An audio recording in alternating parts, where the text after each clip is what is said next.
નમસ્કાર દર્શક મિત્રો, મિરર ઓફ ધી વર્લ્ડમાં આપ સૌનું હાર્દિક સ્વાગત છે। જેપી રોડ પોલીસ સ્ટેશનમાં નોંધાયેલ ખૂનની કોશિશના ગુનામાં સંડોવાયેલ અને છેલ્લા 7 મહિનાથી નાસ્તો ફરતો આરોપી સદ્દામ યુસુફ શેખને શોધી કાઢતી વડોદરા શહેર ક્રાઇમ બ્રાન્ચની ટીમ। ક્રાઇમ બ્રાન્ચના પોલીસ ઇન્સ્પેક્ટર આરજી જાડેજા તથા પોલીસ ઇન્સ્પેક્ટર એચડી તુવરનાવની દોરવણી હેઠળ police sub inspector VC Chauhan તથા ટીમના માણસોએ પેટ્રોલિંગ દરમિયાન બાતમી મળેલ કે બાતમીના આધારે નેશનલ હાઈવે ગોલ્ડન ચોકડી ખાતેથી ઇસમ નામે સદ્દામ યુસુફભાઈ શેખ રહેઠાણ અર્થ 24 વાસણા રોડ વડોદરાને શોધી કાઢેલ સદરી ઇસમની પૂછપરછ દરમિયાન તેમજ સદર ઇસમ બાબતની ખાતરી તપાસ દરમિયાન આ ઇસમ વડોદરા શહેરના જેપી રોડ પોલીસ સ્ટેશન ખાતે નોંધાયેલ મુજબના ગુનાના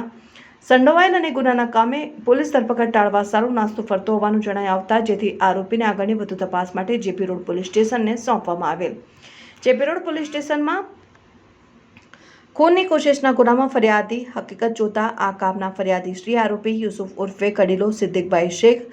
અરશદ ઉર્ફે બાપુ અને અન્ય 3 ઇસમ સામે ફરિયાદ આપેલ હોય અને ફરિયાદમાં આ કામના ફરિયાદીના માસીના દીકરાને આરોપી યુસુફ ઉર્ફે કડિયા સિદ્દીક શેખ પાસેથી લેવાના બાકી નીકળતા ₹30 લાખ બાબતે વાતચીત કરવા માટે આરોપી યુસુફ ઉર્ફે કડિયાના મકાન પાસે ગઈ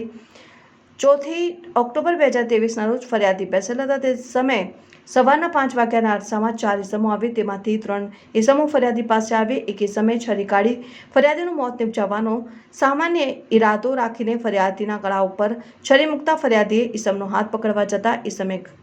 ધમકી આપતા જણાવેલ કે કુછ ભી બોલના મત વરના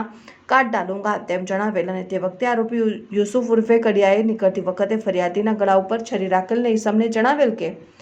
अरशद बापू अगर ज़्यादा होशियारी करे तो इसको काट देना, मैं बैठा हूँ, सब संभाल लूँगा तेम जણાવી યુસુફ ઉર્ફે કડિયો તેની દીકરી દીકરા સાથે ત્યાંથી ભાગી ગયેલ। આરોપીનું નામ સદ્દામ યુસુફભાઈ શેખ।